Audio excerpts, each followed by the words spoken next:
Bună ziua, prieteni, și bine ați venit pe canalul nostru. Eu astăzi vreau să fac un pic de zamă, cum se zice, ciorbă vreau să fac. Am aici un ciocănel, am avut o aripă și aici carne de la o pulpă superioară, le pun la fiert. Nu fac multă, cât să avem, să zic, astăzi și mâine, nu, mai mult nu fac. Acum eu pun sare ca să-mi arunce spuma și lăsăm să fiarbă. Între timp eu îmi tai o ceapă aici, am legume congelate, deci din alea pun. Acum îmi tai o ceapă care pun, eu nu dinstui nimica.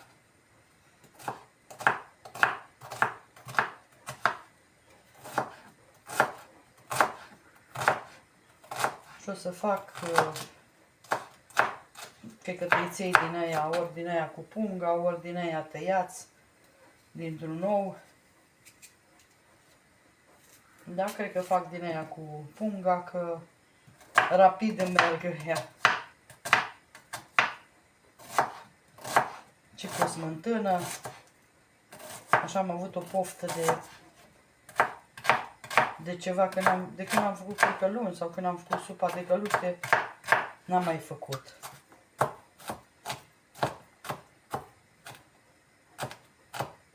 Așa că am zis că trebuie să fac ceva ciorbă.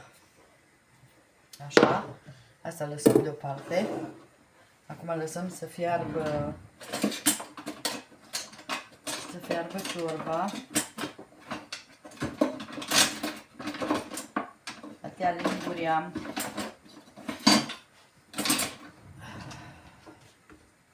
Să fiarbă carnea. Că legumele imediat fierb. Să fiarbă carnea, să o scumez un pic.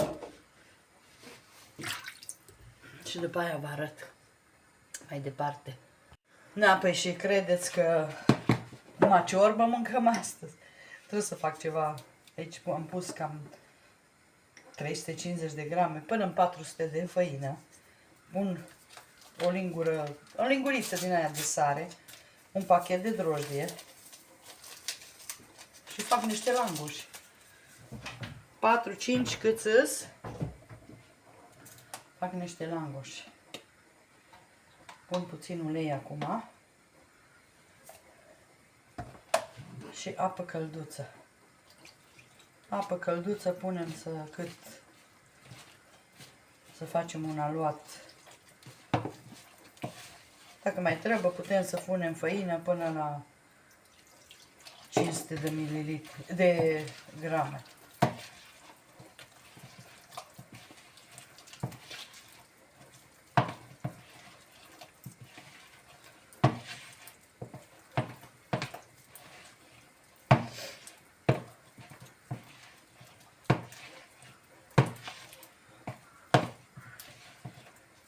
Cel mai simplă rețetă de asta de langoș. Punem apa, sarea, drojdia și puțin ulei ca să fie cât de cât aluatul.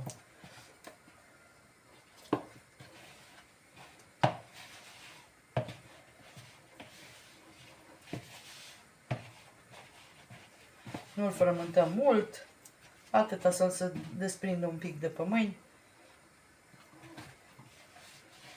și gata.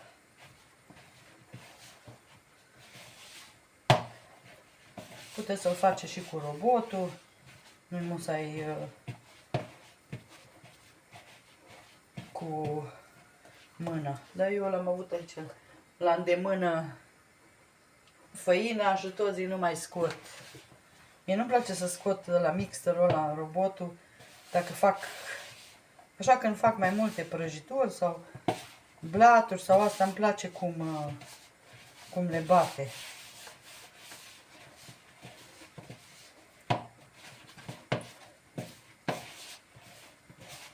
Și îl lăsăm la loc cald să dospească. Acum ne punem puțin ulei ca să se desprindă de pe mâini aluatul.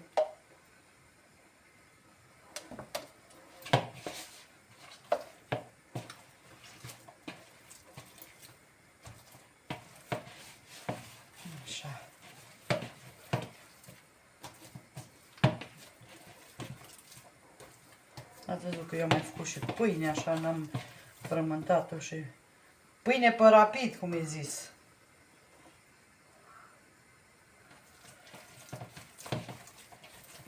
Atât. Să-mi acum aluatul la dospit. Mai punem nici făină. Chiar dacă e mai moale, lăsați-l așa că e mai bun. Ia să mai bune langoșii. Am brânză, cașcaval, să vedeți numai ce fain facem. Cât fierbe ciorba, să dospesc și langoșii.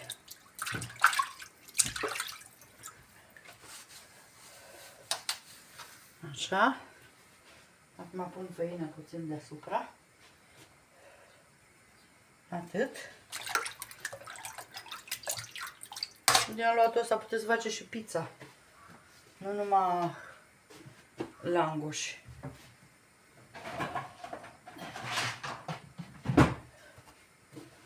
Așa. Băgăm într-un sac de nylon ca să stea așa în abur, ca să se...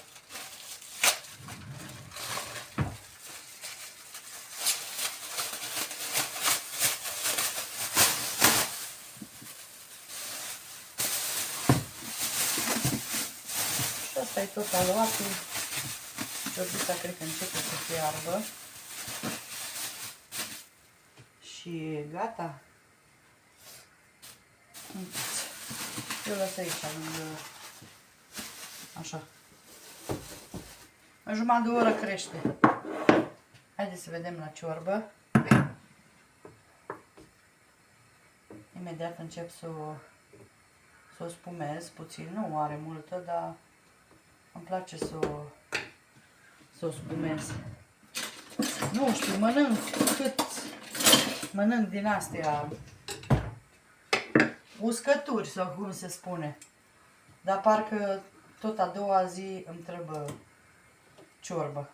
Ciorbă, supă, egal ce.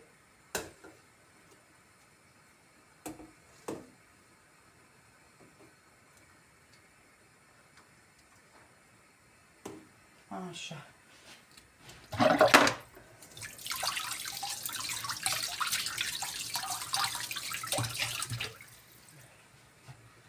Ea începe să fiarbă. Și e suficientă. Să mănânce soțul înainte să plece la muncă. Și un langoș. Și după aia poate să stea până când are pauza.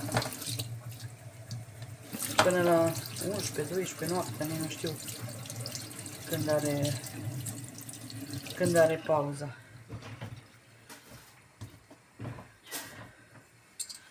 Să lucreze, vorbesc, nu să stea. Ok, revin. Haideți că o las să fiarbă și după aia vă arăt mai departe. Haideți să vă arăt carnea e aproape fiartă. Încă nu bag zarzavatele, dar bag ceapa. Eu nu v-am spus, am băgat și o lingură de vegeta. Am băgat. Așa, și lăsăm în continuare să fiarbă. Haideți să facem noi umplutura la langoș. O să rat niște brânză sărată. Am din asta mai tare. Mai mult să rupe decât atât ajunge că nu fac mulți langoși.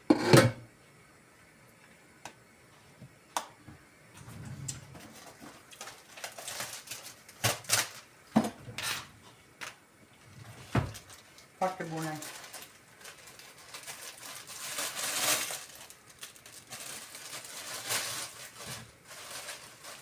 Eu o țin în congelator. Deci când așa, o să pun și brânză dulce un pic.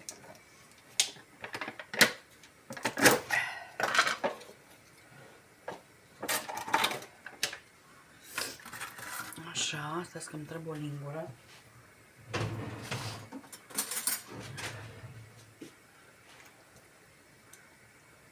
Și cașcaval o să pun. Deci cam 2 linguri de... Am zis că nu am mulți langoși. O să pun și cașcaval din asta mozzarella.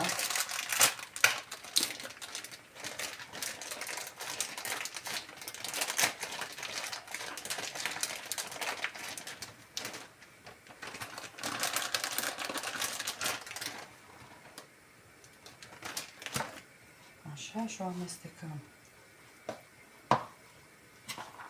Puteți să puneți și măral, dacă vreți, dar de data asta nu pun. O las așa naturală.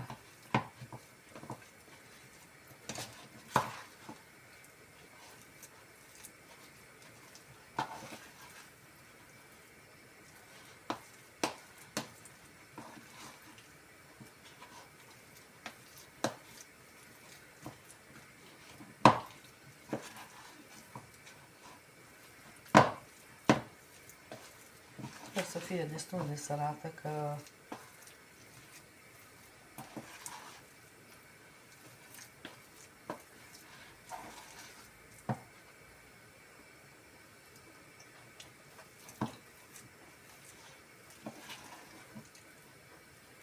e destul, că nici nu vreau sărată tare. Ok, nu pun ou. Îi fac așa. Numai brânză și cașcaval. Acum, dacă nu aveți cașcaval, puteți să-i faceți numai cu brânză. Deci nu trebuie neapărat și cașcaval.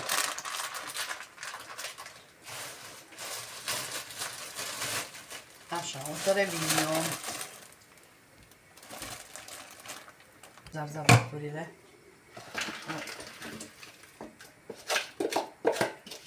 Mai bine mai fierb și cu zarzavaturile, mai fierbe ciorba. O să mai pun puțină apă caldă ca să am suficientă dacă pun peței.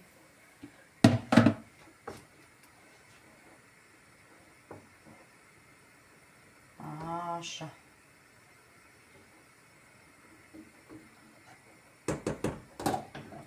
Lăsăm să fiarbă și ne ocupăm noi de tăiții.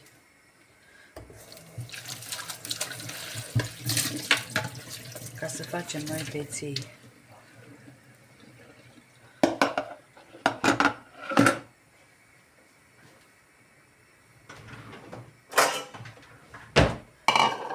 Tăiții,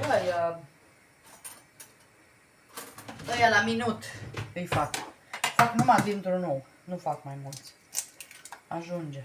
Că nu îmi place nici să iasă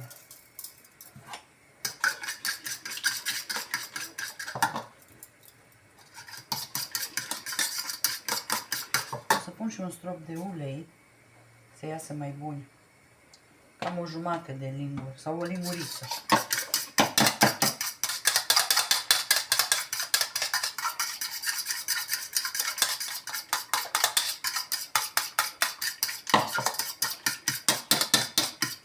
Așa, oul meu a fost cam micuț. O să pun un pic de apă. Foarte puțină. Așa. Pun.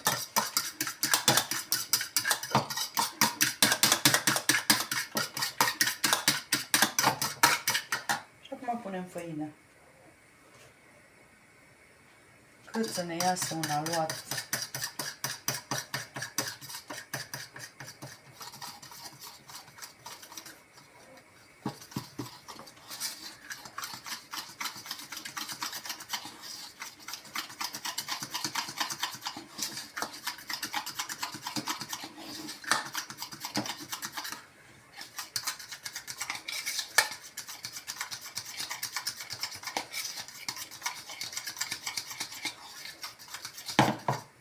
Mai pun puțină.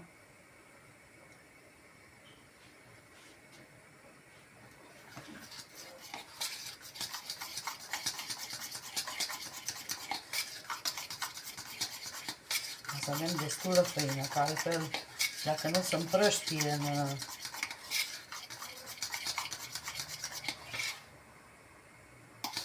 Totuși mai trebuie puțin. Deci ea trebuie să fie puțin mai moale, dar după aia dacă nu-i are destulă făină, să facă așa ca terciu.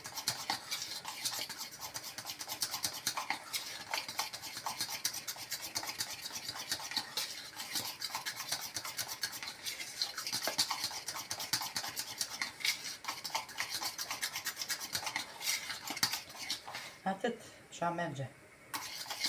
Mai bine ei să mai îngurașă un pic, eu o să-i pun în pungă. Din asta o să pun într-un poș, că aici poșurile. Din asta mic. Asta să-mi iau o paletuță, că mai bine pun.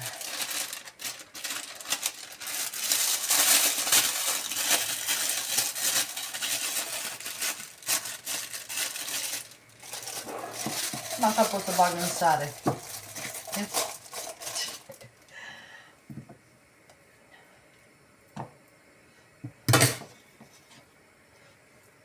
Deci cam așa trebuie să fie. Deci el să curgă, dacă încurge să cadă grămadă.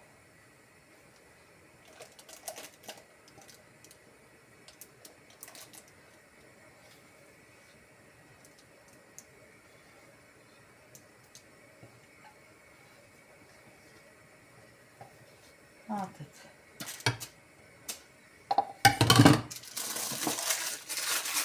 Acum lăsăm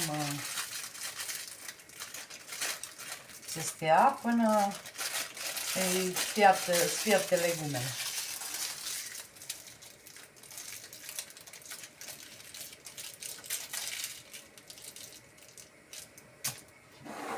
Și o să revin. Hai să vedem aluatul acum. Eu îl mai las și pe masă să găsească. Acum îl împar.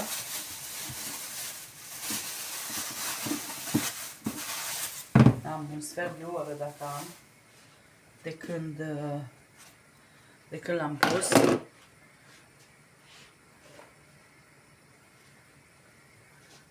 Punem așa făină. Și o să-l pun acolo.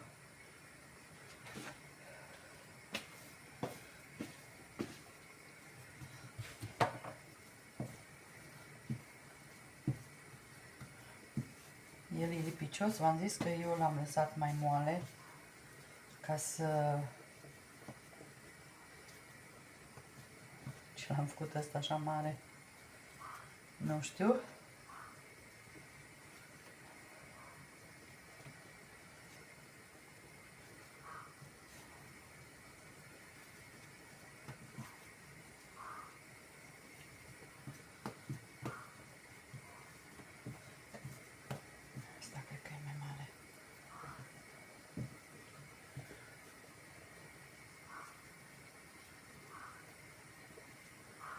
Așa. Facem biluțe.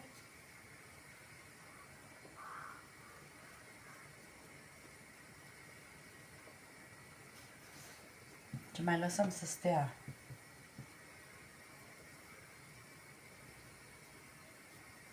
Oricum noi nu mai să lucrăm cu făină, o să lucrăm cu ulei. Dacă sunt langoș să fie. Uite, 4-7 langoși mi-au ieșit. Na, eu am zis că nu fac mulți.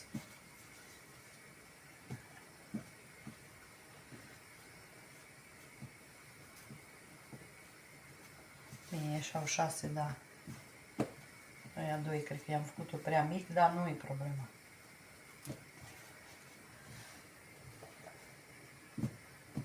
Așa. Lăsăm așa și mai lăsăm la crescut. Și să pun tot sacul ăsta de nylon. Așa ca să nu se uște aluatul. Și pun și prosopul. Așa. Și o să revin cu ei când îi fac.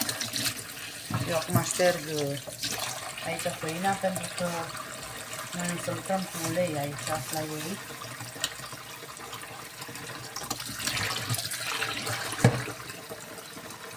Na, pe haide să punem și teiței, că legumele sunt aproape gata.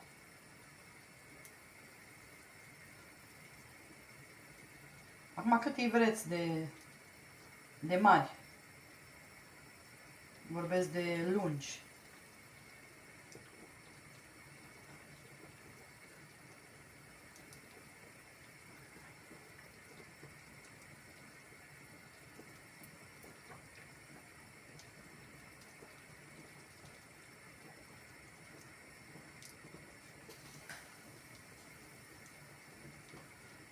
Haide.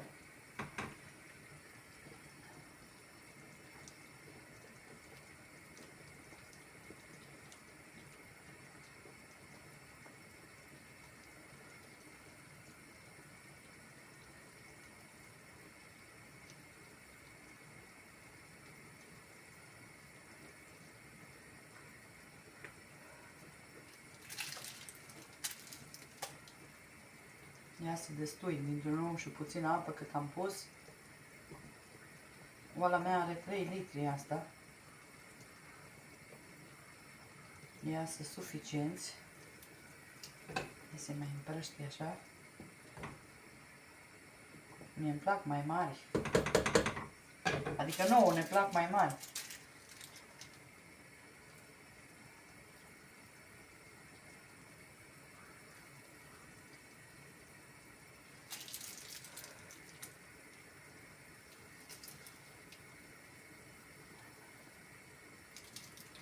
Ce galbeniorești dacă ar fost ouăle de casă.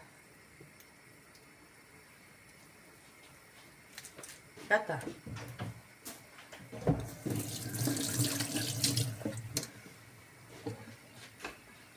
O să pun și puțin leuștean. Acum lăsăm să fiarbă teiței. Că legumele sunt fierte, să știți.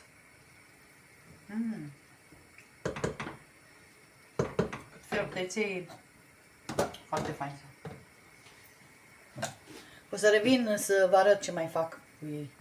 Haideți, prieteni, să vă arăt. Am pus aici o lingură de smântână bună, un gălbenuș și jumătate de lingură de făină. Deci asta punem făina ca să nu se îmbrânzească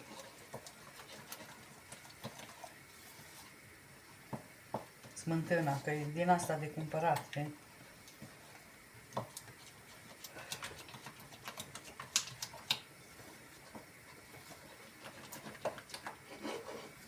Așa.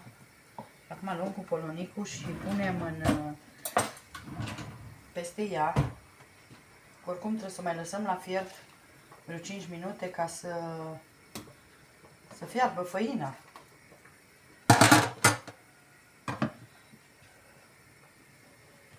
Deci nu facem rântaș, nu facem așa numai. Eu nu prea pun smântână în ciorbe, dar la asta, cum n-am pus bulion, îmi place să pun.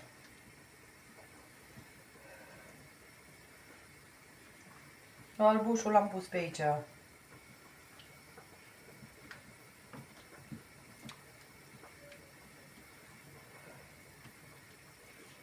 Așa, și o turnăm peste ciorbă.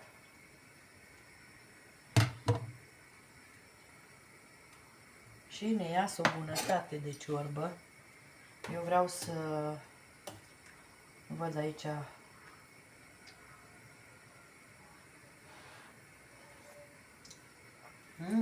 ce bună e, pot să pun și puțin usturoi.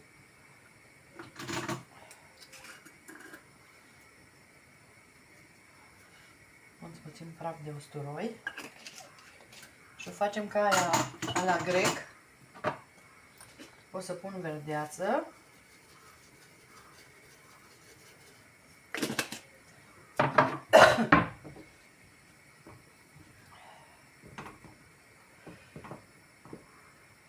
Mai lăsăm puțin să fiarbă și o să pun și leușteanul. Adică să fiarbă făina. Așa. Și o să pun și leușteanul. A scăpat eu cam mult. Ca să dăm drumul la ulei. să se încingă. Noi, bai, că-l trag așa.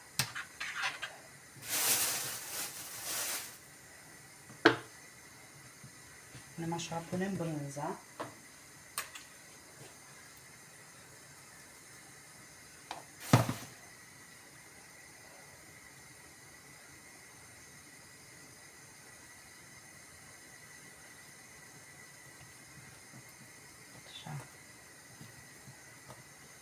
Până aproape se întinge uleiul, atunci noi facem mai departe, ca să nu stăm să pierdem vremea. Aici pun mai puțină brânză, că sunt mai mici ăștia.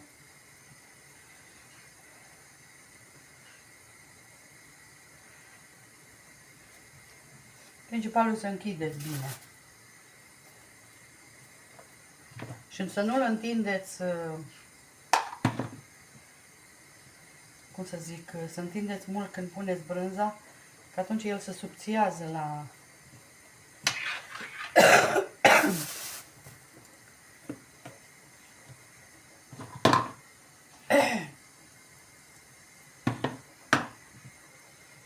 O lingură ajunge, ca să nici nu ne iasă.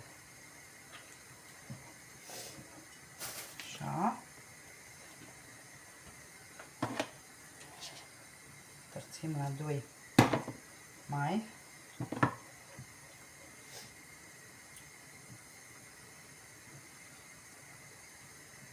Merge repede, vedeți că repede merge. Ăsta nu s-a lipit.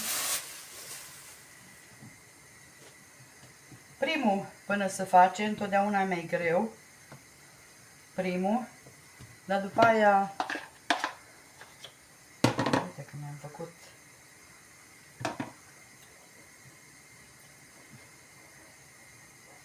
Nu pun multă, că decât să iasă să se ardă, mai bine nu pun.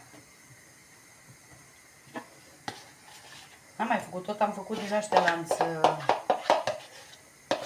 fără ulei.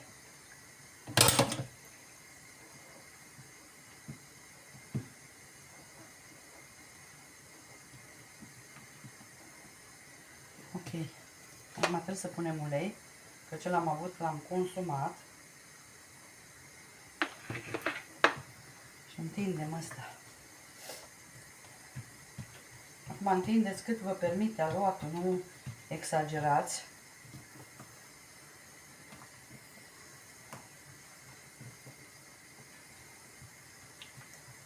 Așa, dăm focul mai încet, că să nu le prindă dintr-o dată.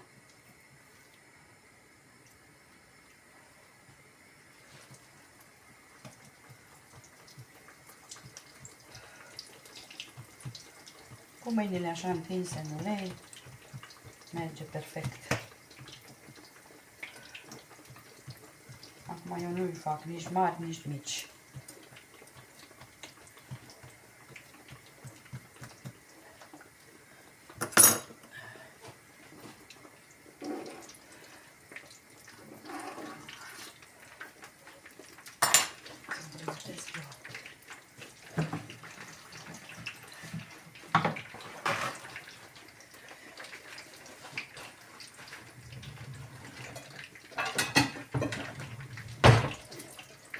Așa. Ca să se scurgă.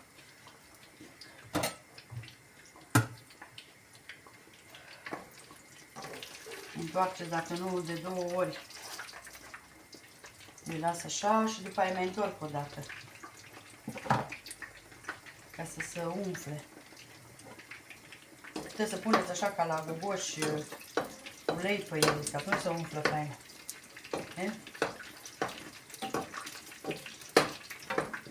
Da, să-mi iau eu o tigaie mai mică.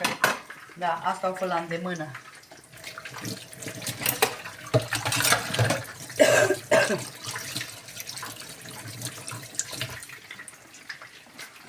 Nu dați focul tare, că dacă dați focul tare, vi prăjește și nu vi coace la mijloc.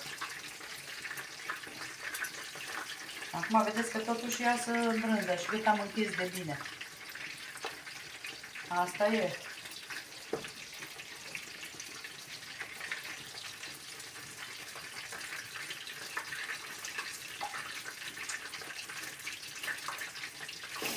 nu înțeleg. Eu cred că uleiul ăsta are apă.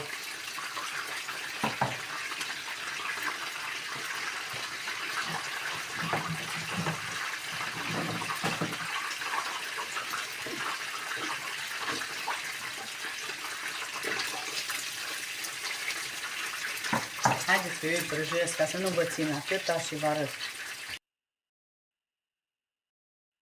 Să vă arăt și rezultatul final.